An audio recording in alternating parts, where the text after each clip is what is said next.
Yaurana, bienvenue dans cette Inside the Doc du 21e FIFO à la rencontre des réalisateurs du film Kindred, Adrian Russell Wills et Gillian Moody. Cette interview sera menée en anglais.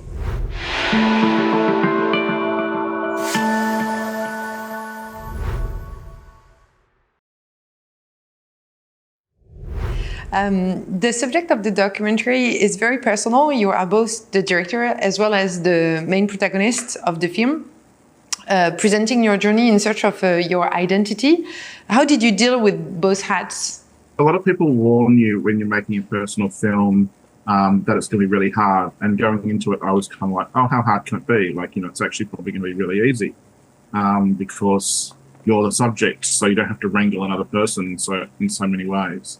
In terms of talent. But it was probably the hardest thing I've ever done as a director because it's about obviously directing the scene or having an idea and about what the scene is about, but then you're also in the scene. You're the subject of the scene often. And the way that Jill and I made the film was we directed our own storylines. And so when I was in my family and in my journey, I was directing the coverage for the most part, and Jill would be like literally a co-director when I was in the scene. So she'd make sure that everything that I had set up and wanted was achieved in the scene, and vice versa for Jill. But we definitely collaborate. Anyone that knows us knows that we're very in sync and in tune. And I hope that comes through in the film as well.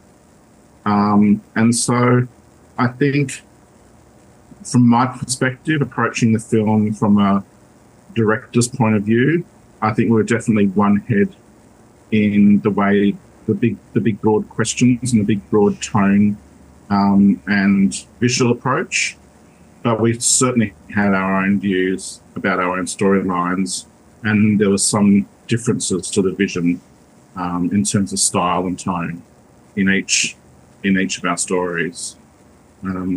Jill? Yeah, I mean, I would say, the big question I think we kept asking is, as we're going through it, is why did we decide to do this? Why did we decide to put ourselves in this story, like an on-screen as well as being the directors? Because it did prove to be, in some ways, a lot tougher than we expected.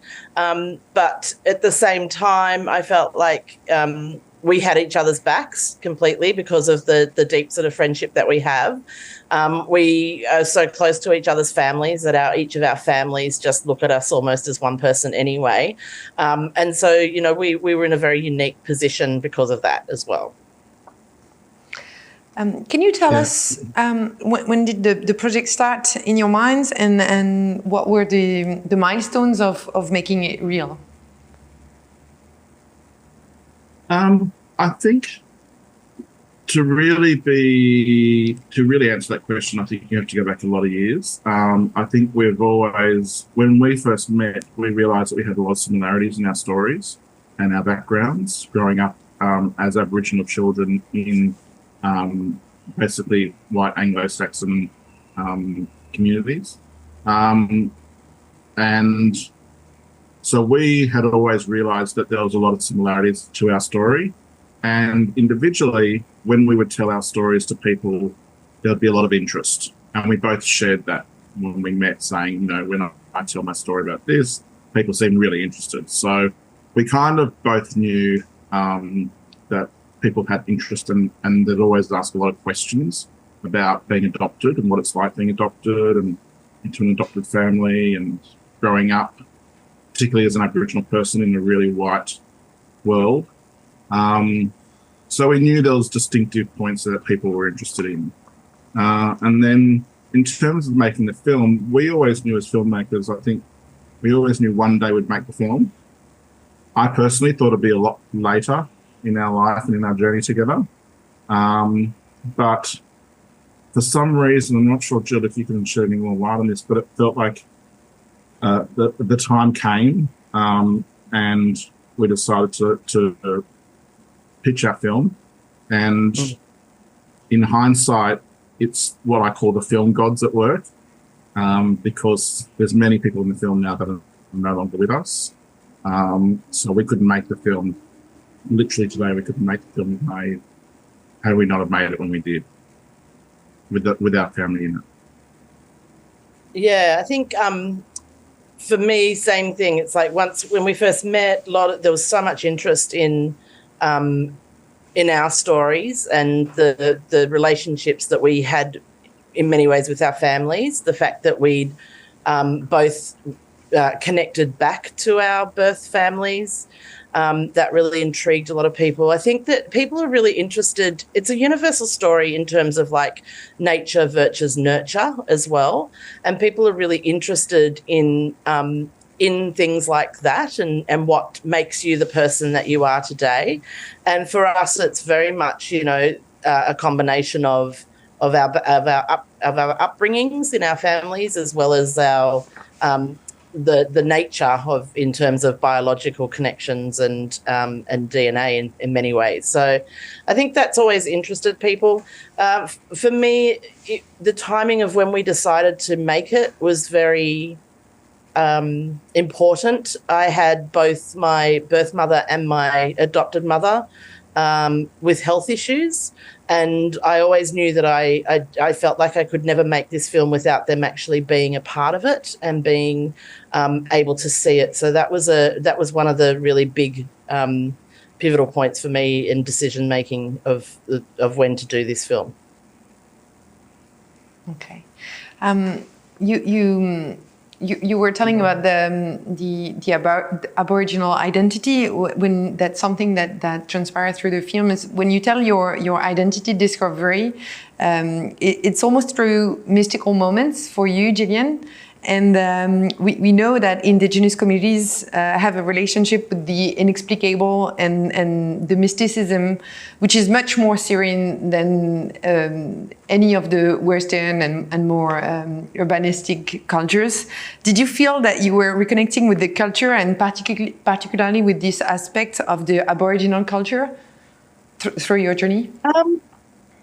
Look, it's really interesting because I always felt very connected to land in many ways, I suppose. Like the area that we grew up in is a very beautiful area in Sydney. It's called the Northern Beaches, so beautiful waters, beautiful bushland and things like that, and untouched sort of national parks across an area of water. And I used to always sort of sit there when I'd be swimming in the waters and looking across at this untouched land on the other side and really imagine what life would have been like for our ancestors, in this country.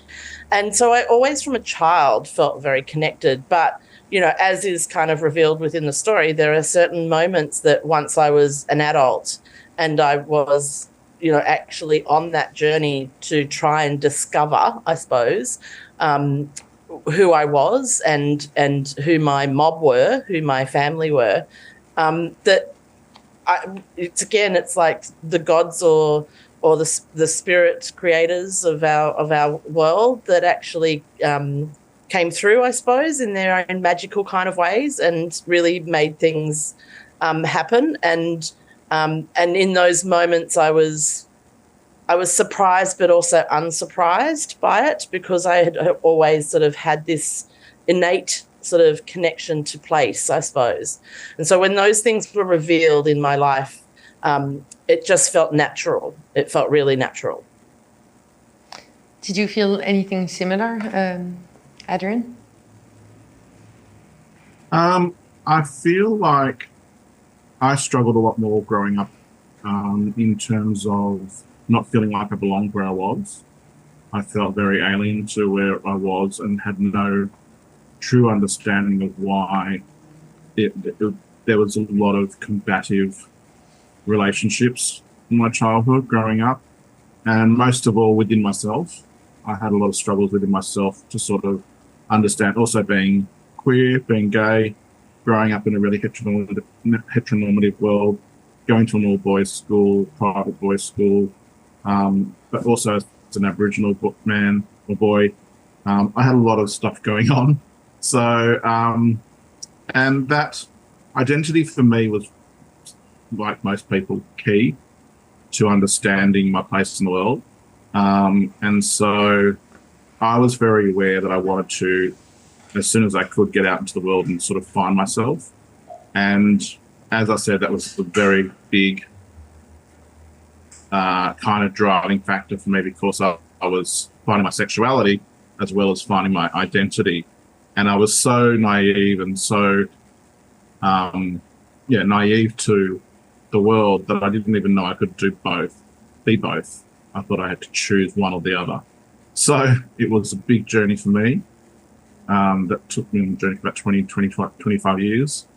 And I think it's a lifelong journey as well, understanding who you are. But I'm a lot more settled and at home with myself today, particularly after finding my natural family and also making this film.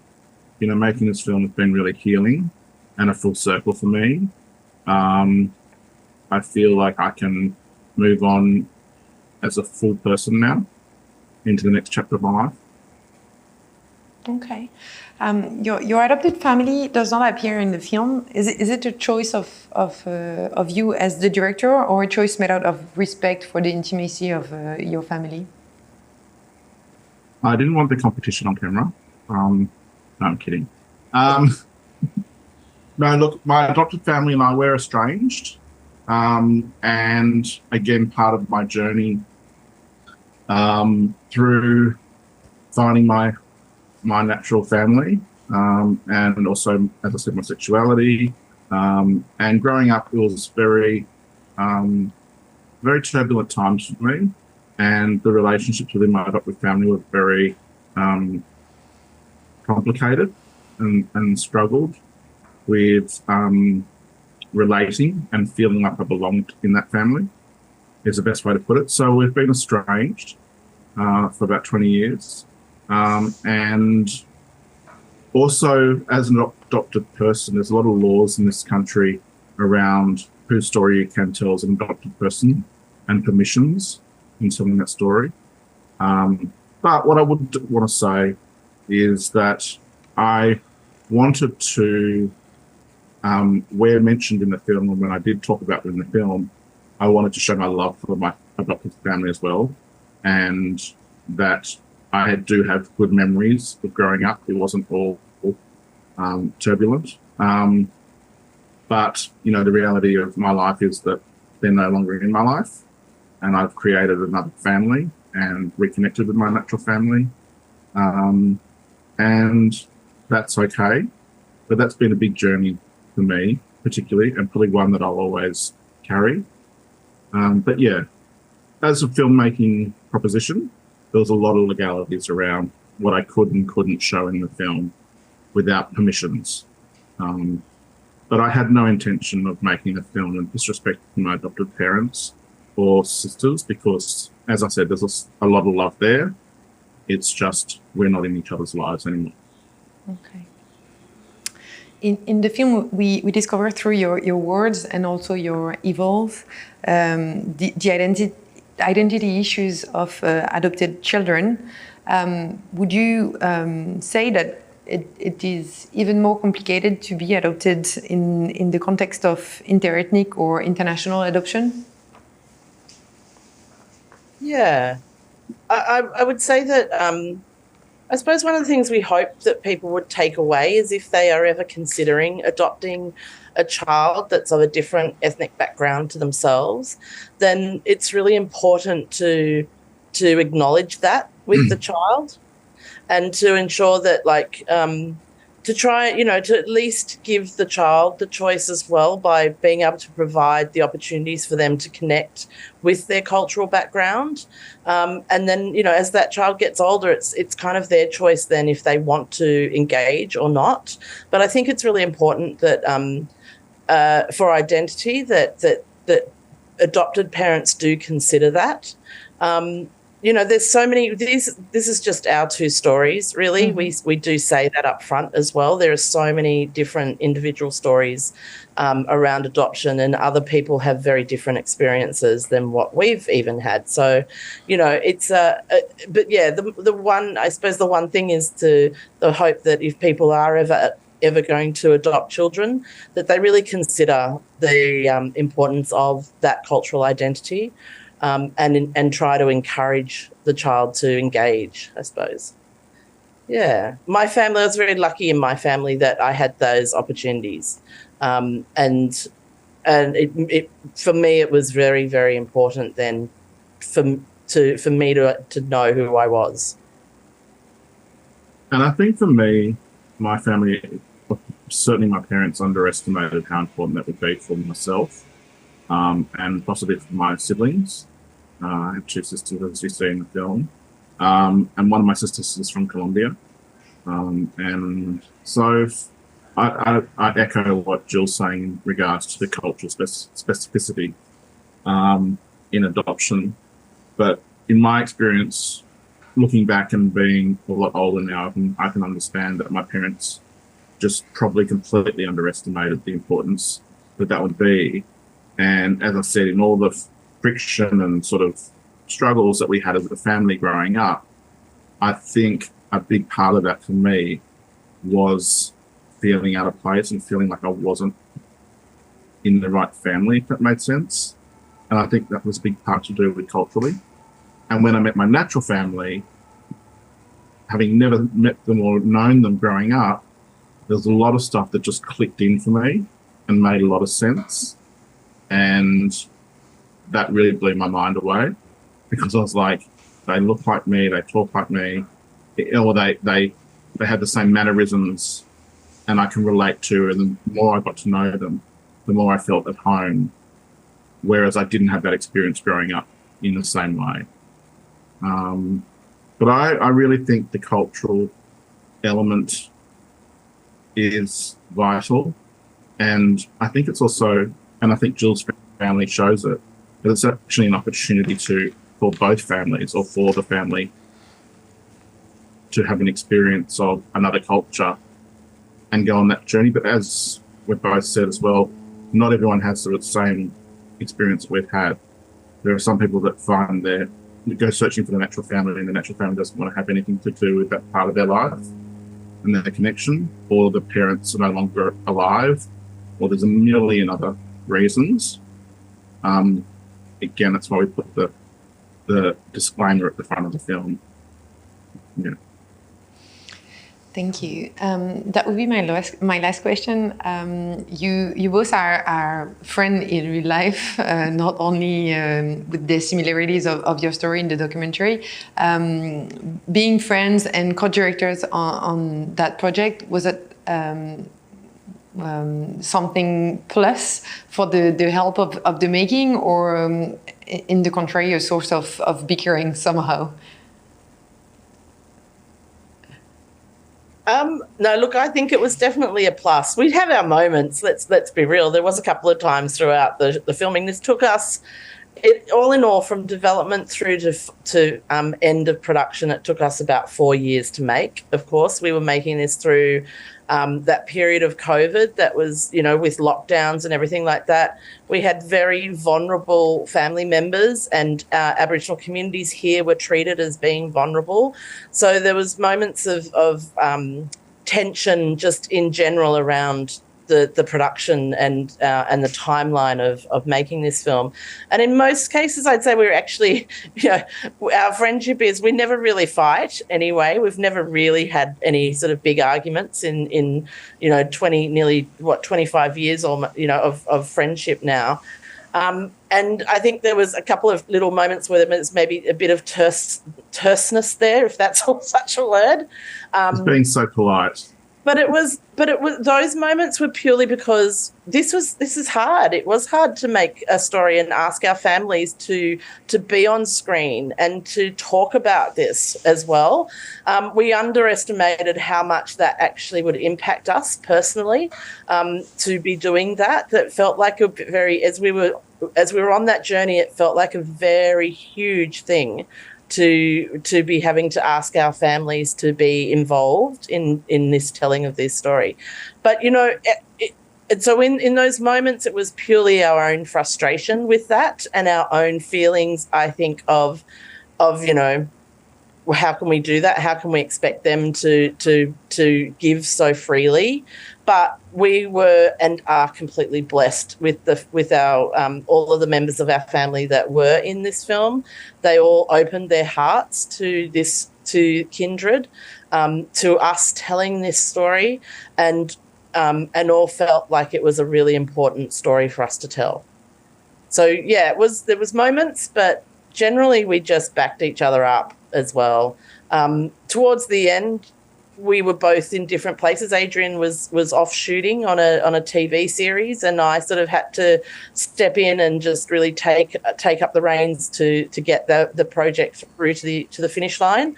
But we were constantly, just as we normally are as friends, we were constantly in communication with each other, regardless. And if he was really busy, I knew that he trusted me to make those decisions for us as well. Yeah, I wouldn't co-direct with anyone else in the world, really, because they just wouldn't know me and they wouldn't see the vision in the same way that I have. Jill obviously has her own vision and has her own mind, but she also knows how I think. And as I said, like, as a director being in like a mix or a sound editor, I'm very particular and really finite in detail. Jill's the only other person that I can trust and feel comfortable with that the vision would be followed through from a filmmaking point of view.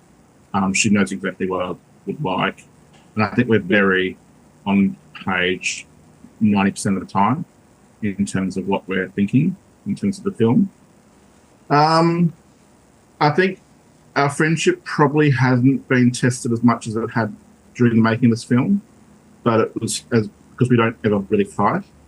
But it was across 4 years, and we did in the process have probably the biggest fight we've ever had. But I think what I've learned out of that was we were digging into some really deep trauma and territory when we were making this film, to be so vulnerable and so open.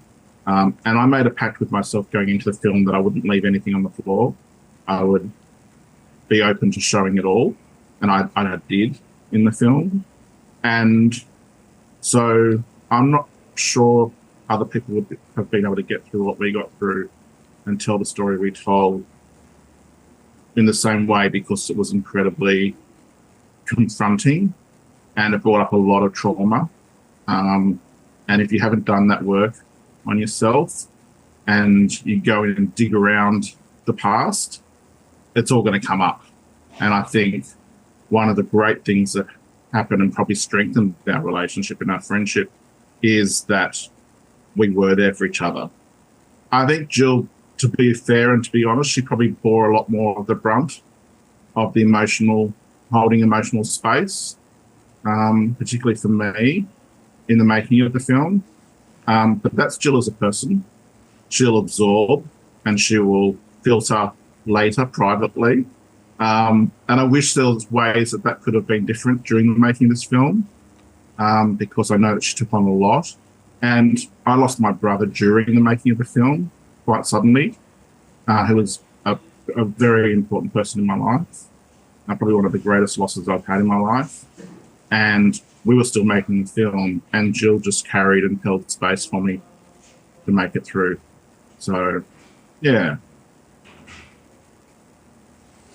Thank you very much for your time and for sharing on screen such an amazing journey, and here in this interview some of very intimate part of the making of the film. The film will be screened at FIFO from the 6th of February online and on site. We wish a beautiful journey for the film, and all the best to you both. Thank you very much. Thank you for screening and having it.